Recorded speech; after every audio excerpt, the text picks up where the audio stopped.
Rotasi klinis ilmu penyakit dalam, internal medicine. Untuk semester 9 Fakultas Kedokteran, rotasi klinis ilmu penyakit dalam, internal medicine. 1.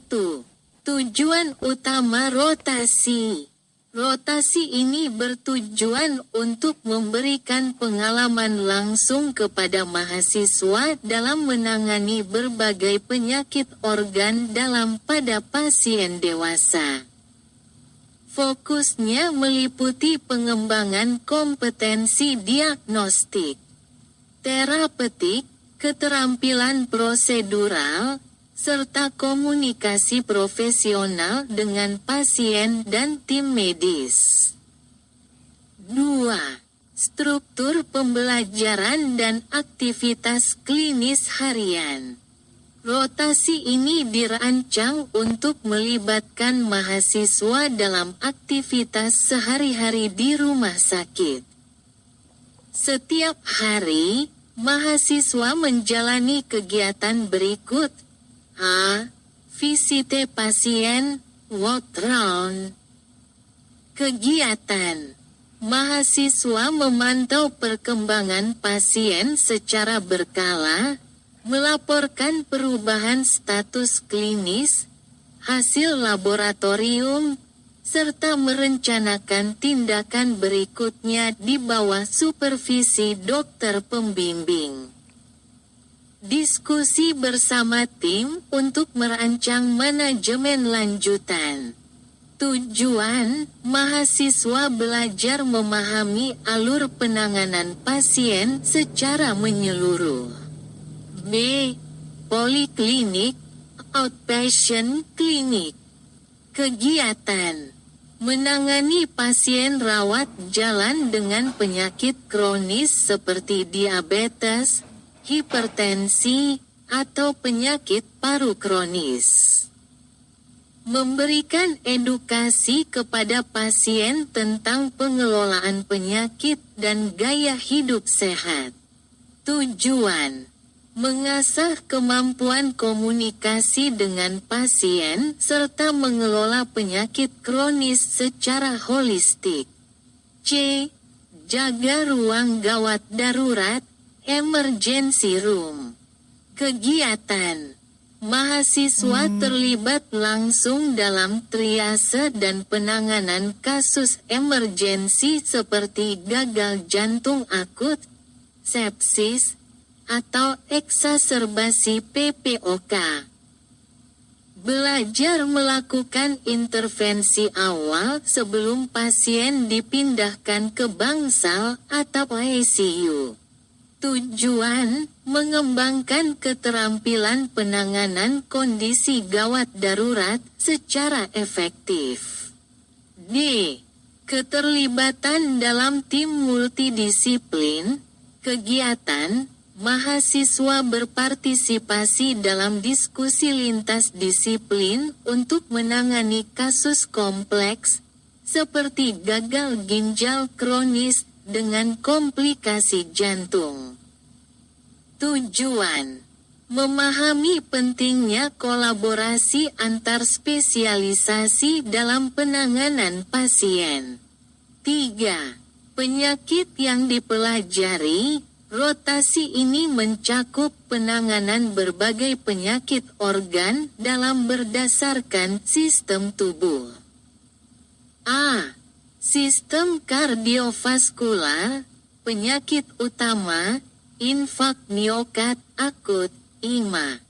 Identifikasi gejala khas, nyeri dada, dyspnea, interpretasi EKG, dan terapi emergensi. Hipertensi, evaluasi penyebab sekunder, seperti pheochromocytoma. Keterampilan, pemeriksaan fisik kardiovaskular, interpretasi EKG, dan penanganan kegawat daruratan seperti edema paru akut. B. Sistem pernapasan, penyakit utama, pneumonia, asma akut berat, dan tuberkulosis paru. Keterampilan, auskultasi paru, interpretasi radiologi, fototoraks, dan manajemen ventilasi oksigen. C. Sistem gastrointestinal, penyakit utama. Sirosis dengan komplikasi, ascites, ensefalopati hepatik, dan ulkus peptikum. Keterampilan, pemeriksaan abdomen, aspirasi cairan ascites, dan interpretasi hasil endoskopi. D. Sistem endokrin. Penyakit utama, diabetes mellitus, komplikasi ketoasidosis diabetik, hipotiroidisme. Keterampilan, manajemen terapi insulin, interpretasi tes fungsi tiroid, dan pengendalian glukosa darah. E. Sistem ginjal dan urologi, penyakit utama, gagal ginjal kronis, nefrotik sindrom, dan infeksi saluran kemih. Keterampilan, interpretasi analisis urin dan manajemen terapi cairan. F.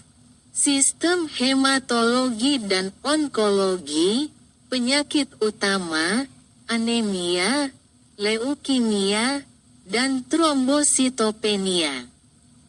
Keterampilan, evaluasi smer darah, transfusi darah, dan manajemen paliatif. 4. Penguasaan prosedur klinis.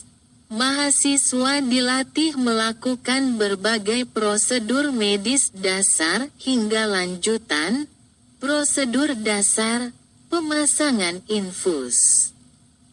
Pengambilan darah vena dan arteri untuk analisis gas darah. Pemasangan kateter urin. Prosedur lanjutan dengan supervisi. Toracentesis, aspirasi cairan pleura. Parasentesis, aspirasi cairan ascites. Biopsi hati atau ginjal, jika fasilitas tersedia. 5. Metode pembelajaran. A. Bedside teaching, pembimbing memberikan arahan langsung di samping tempat tidur pasien. Mahasiswa melakukan anamnesis dan pemeriksaan fisik dengan supervisi. B. Diskusi kasus. Mahasiswa mempresentasikan kasus pasien kepada tim medis, membahas diagnosis, patofisiologi, dan manajemen terapi. C. Simulasi prosedur. Mahasiswa berlatih keterampilan di laboratorium keterampilan klinis sebelum diterapkan pada pasien. D. Shift jaga. Mahasiswa ikut serta dalam shift jaga, on call, untuk menangani pasien akut dan emergensi. 6. Penilaian. Penilaian dilakukan secara menyeluruh dengan komponen berikut. A. Evaluasi harian. Partisipasi aktif dalam VCT pasien. Keterampilan anamnesis dan pemeriksaan fisik. B. Mini CEX. Clinical Evaluation Exercise. Penilaian langsung keterampilan klinis seperti anamnesis, interpretasi data laboratorium, dan pemeriksaan fisik. C. OSCE. Objective Structure Clinical Examination. Ujian keterampilan berbasis simulasi kasus. D. Logbook, dokumentasi kegiatan harian. Mencakup pasien yang ditangani dan prosedur yang dilakukan. 7. Tantangan dan peluang. Tantangan. Tingginya jumlah pasien di rumah sakit rujukan seringkali membatasi waktu supervisi langsung dari pembimbing.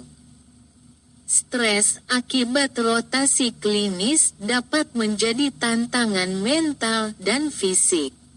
Peluang. Eksposur langsung terhadap kasus-kasus kompleks memberikan pengalaman berharga. Mahasiswa belajar berpikir kritis, mengintegrasikan teori dengan praktik klinis. Kesimpulan, rotasi klinis ilmu penyakit dalam pada semester 9 merupakan fase krusial untuk membangun dasar kemampuan klinis mahasiswa kedokteran. Melalui pembelajaran berbasis pengalaman langsung, mahasiswa mengembangkan keterampilan diagnostik, terapeutik, dan prosedural yang akan menjadi fondasi dalam karir kedokteran mereka.